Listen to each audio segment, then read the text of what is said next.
면접 대기실 의자가 차갑다. 쿠션이 얇아서 오래 앉아 있으면 허리가 먼저 신호를 보내는데 박성만은 괜히 허리를 펴고 손을 무릎 위에 가지런히 올린다. 현장에서 몸에 밴 자세다. 벽식의 초침이 또각또각 울리는 소리가 평소라면 무심히 흘렸을 텐데 오늘따라 크게 들린다. 10분 남았고 서류 봉투를 몇 번째 열었다 닫는지 모르겠다.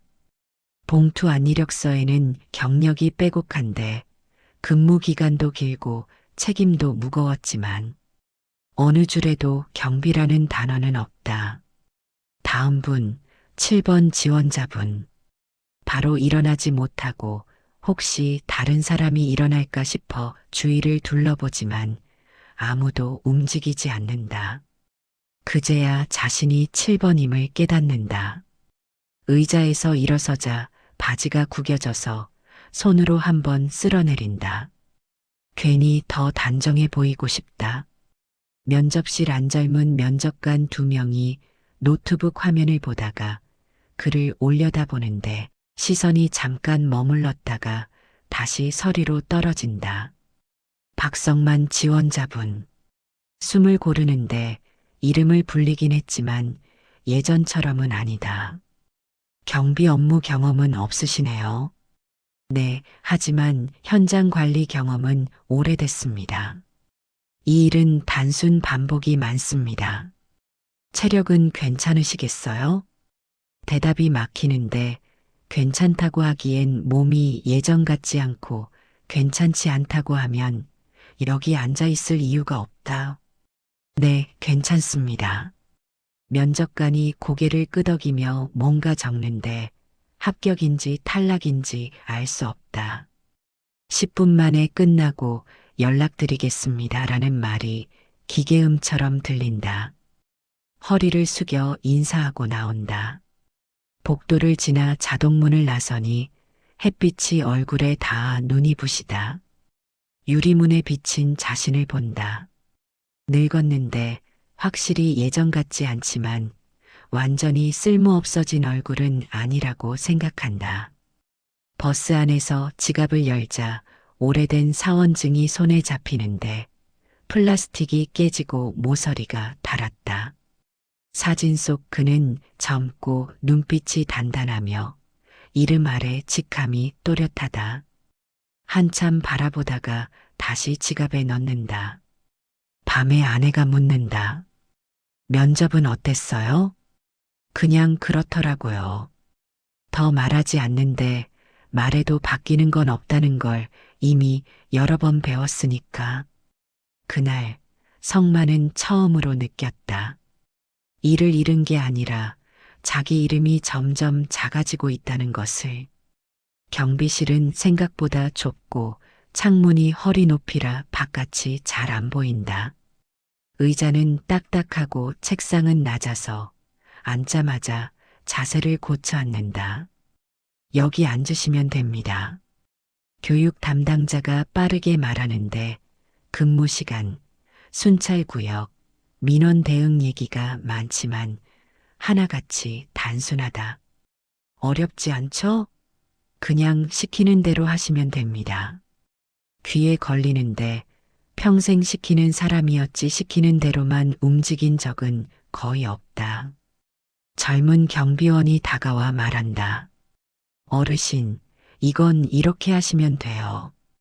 어르신이라는 말에 고개를 끄덕이지만 속에서 뭔가가 천천히 내려앉는다. 순찰을 돌며 단지를 걷는데 아이들 웃음소리가 들리고 베란다에서 빨래가 바람에 흔들린다.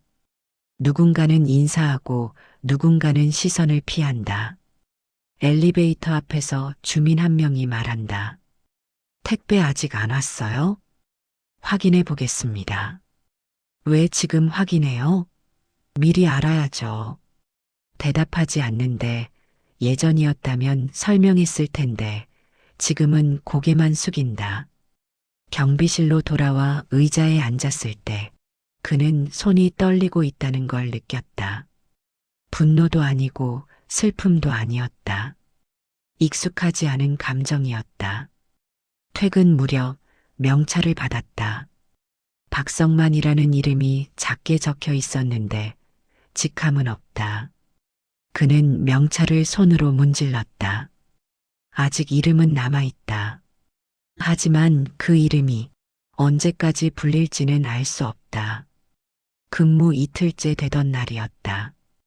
오전 순찰을 마치고 경비실로 돌아오는 길에 주차장에서 한 중년 남자와 눈이 마주쳤다. 남자는 성만을 힐끗 보더니 자기 차 쪽으로 걸어갔고 성만은 그냥 지나쳤다.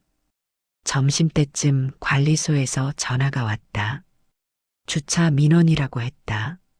304호 앞에 불법 주차된 차량이 사흘째 그대로라는 거였다. 성만은 메모를 하고 확인하러 나갔다. 아파트 지하 주차장은 늘 어둡고 습했다. 형광등 불빛 아래서 차 번호를 확인하며 걷는데 뒤에서 목소리가 들렸다. 거기요. 돌아보니 아까 그 남자였다. 손에 커피를 들고 있었다. 저기 304호 앞에 차 있잖아요. 왜 처리 안 하는 거예요? 지금 확인 중입니다. 확인은 무슨? 사흘째라니까요. 제가 어제도 얘기했는데. 성만은 잠깐 말을 멈췄다. 어제 근무자가 따로 있었다는 뜻이었다. 그 사람이 뭘 했는지 안 했는지 알 수 없었다. 차주한테 연락을 해야 하는데 연락처가. 그러니까 그걸 미리 알아둬야죠. 경비가 뭐 하는 건데요? 목소리가 커졌다. 엘리베이터에서 내리던 다른 주민들이 이쪽을 쳐다봤다. 성만은 허리를 숙였다. 죄송합니다. 빨리 처리하겠습니다. 아니, 죄송하다고만 하지 말고요. 남자가 한 발 더 다가섰다. 커피 냄새가 났다. 성만은 뒤로 물러섰다. 경비 아저씨, 이럴 거면 왜 여기 있어요? 월급은 받으면서. 그 말에 가슴이 철렁 내려앉았다. 뭐라 대꾸해야 할지 몰라 그냥 서 있었는데 입술이 바짝바짝 말랐다. 남자는 한참을 째려보더니 돌아서서 걸어갔다. 성만은 그 자리에 한참을 서 있었다. 주차장이 갑자기 더 어둡게 느껴졌다. 경비실로 돌아와 의자에 앉았을 때 손이 떨렸다. 화가 난 건지 속상한 건지 부끄러운 건지 알 수 없었다. 그냥 무언가가 속에서 무너져 내리는 것 같았다. 예전에는 이런 일이 있으면 바로 설명하고 해결책을 말하고 상황을 정리했다. 지금은 그냥 죄송합니다만 되풀이하고 있었다. 전화벨이 울렸다. 관리소장이었다. 박 씨, 아까 주차 민원건 조용히 처리하세요. 주민들 시끄럽게 하지 말고. 네. 전화를 끊고 나서 성만은 창밖을 봤다. 아이들이 놀이터에서 뛰어놀고 있었다. 웃음소리가 희미하게 들렸다. 자기만 이 좁은 방 안에 갇혀 있는 것 같았다. 집에 돌아가서도 말이 없었다. 밥상 앞에 앉았는데 숟가락이 잘 들리지 않았다. 아내가 조심스럽게 물었다. 오늘 무슨 일 있었어요? 아니요. 별일 없어요. 힘들면 그만둬도 돼요. 성만은 고개를 저었다. 그만두면 뭐가 달라지나. 다른 데 가도 똑같을 텐데. 그냥 견뎌야 했다. 견디면 익숙해질 거라고 생각했다. 그날 밤 잠이 오지 않아 천장을 보고 누워 있었다. 경비 아저씨, 이럴 거면 왜 여기 있어요? 그 말이 귓가에 맴돌았다. 정말 왜 여기 있는 걸까? 이름만 남고 자신은 점점 사라지는 것 같았다. 나흘째 되던 날 오후였다. 성만이 단지 안을 순찰하는데 놀이터 쪽에서 아이 우는 소리가 들렸다. 걸음을 재촉해서 가보니 한 6살쯤 돼 보이는 남자아이가 그네 밑에 쪼그려 앉아 울고 있었다. 어디 다쳤어? 아이가 고개를 들었다. 무릎에서 피가 났다. 그리 깊지는 않았지만 상처 주변이 벌겋게 부어올라 있었다. 주위를 둘러봤지만 부모는 보이지 않았다. 잠깐만 기다려. 아저씨가 소독약 가져올게. 경비실까지 뛰어가서 구급함을 들고 다시 나왔다. 아이는 아직도 그 자리에서 훌쩍거리고 있었다. 성만은 무릎을 꿇고 앉아 아이 눈높이에 맞췄다. 아프지? 조금만 참아. 금방 나을 거야. 소독약을 바르는데 아이가 아야 소리를 냈다. 성만은 후후 불어주며 반창고를 붙였다. 그러고 나서 아이 손을 잡고 경비실로 데려왔다. 의자에 앉혀놓고 사탕 하나를 건넸다. 엄마 어디 갔어? 집에 잠깐 다녀오신대요. 아이가 작은 목소리로 대답했다. 성만은 고개를 끄덕이고 아이 옆에 앉았다. 한참을 가만히 앉아 있는데 아이가 먼저 말을 걸었다. 아저씨, 여기서 일해요? 응. 아저씨가 여기 지키고 있어. 경비 아저씨예요? 그렇지. 우리 아빠도 회사에서 일해요. 아이의 말에 성만은 미소 지었다. 그냥 자연스럽게 나온 미소였다. 이상하게 마음이 한결 가벼워졌다. 10여 분쯤 지났을까 한 여자가 급하게 뛰어왔다. 아이 엄마였다.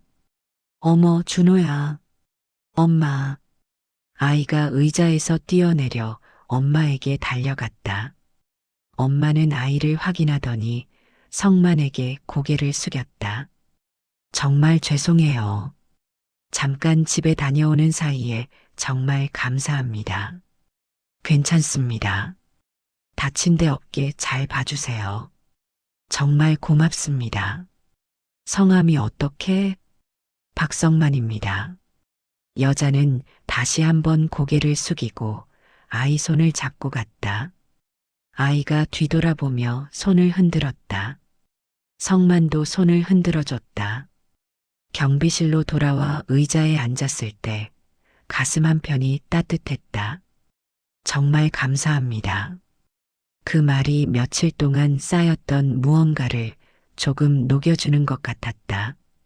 그냥 누군가에게 필요한 사람이 됐다는 느낌. 오랜만이었다. 그날 이후 단지를 돌 때마다 주민들과 눈이 마주치는 게 조금씩 달라졌다. 아이 엄마가 지나갈 때마다 인사를 했고 아이는 멀리서도 손을 흔들었다. 다른 주민들도 하나둘 고개를 숙이기 시작했다. 수고 많으세요. 오늘 날씨 좋네요. 짧은 인사였지만 그게 성만에게는 컸다. 명찰의 직함은 없어도 자기 방식으로 할 수 있는 게 있었다. 그걸 이제야 알게 됐다. 늦은 저녁, 성만은 퇴근 전 책상 위에 놓인 작은 종이 한 장을 가만히 내려다본다. 낮에 아이가 건네주고 간 비뚤비뚤한 그림이다. 그림 속에는 파란 제복을 입은 키 큰 아저씨가 환하게 웃고 있고 그 아래에는 서툰 글씨로 이렇게 적혀 있다. 박성만 아저씨 고맙습니다. 그는 천천히 가슴에 달린 명찰을 손끝으로 문지른다. 처음 이 명찰을 받았을 때 직함 하나 없이 이름, 석자만 덩그러니 박힌 것이 그렇게 초라해 보일 수 없었다. 평생을 부장, 소장이라는 직함 뒤에 숨어 살았던 그였다. 직함이 사라지니 자신도 사라지는 줄 알았다. 하지만 오늘 그는 깨닫는다. 직함은 남이 붙여주는 껍데기일 뿐이지만 이름은 내가 살아온 궤적 그 자체라는 것을. 사람들이 그를 경비라고 부를 때 그는 작아졌지만 아이가 그의 이름을 불러주었을 때 그는 비로소 다시 박성만이 되었다. 성만은 조심스럽게 명찰을 떼어 주머니에 넣는다. 이제 이 플라스틱 조각이 없어도 상관없다. 그는 온 매무새를 가다듬고 경비실 불을 끈 뒤 밖으로 나선다. 밤 공기는 차갑지만 걸음걸이는 면접 날보다 훨씬 단단하다. 어둠 속에서 아파트 단지의 불빛들이 별처럼 반짝인다. 누군가의 집을 지키는 일이 아니라 누군가의 삶 곁에 머무는 일. 그는 이제 자신의 이름을 부끄러워하지 않는다. 박성만, 오늘 하루도 수고했다. 스스로에게 나직이 건네는 말 한마디가 밤하늘로 흩어진다. 이름은 작아진 것이 아니라 비로소 제자리를 찾은 것이었다.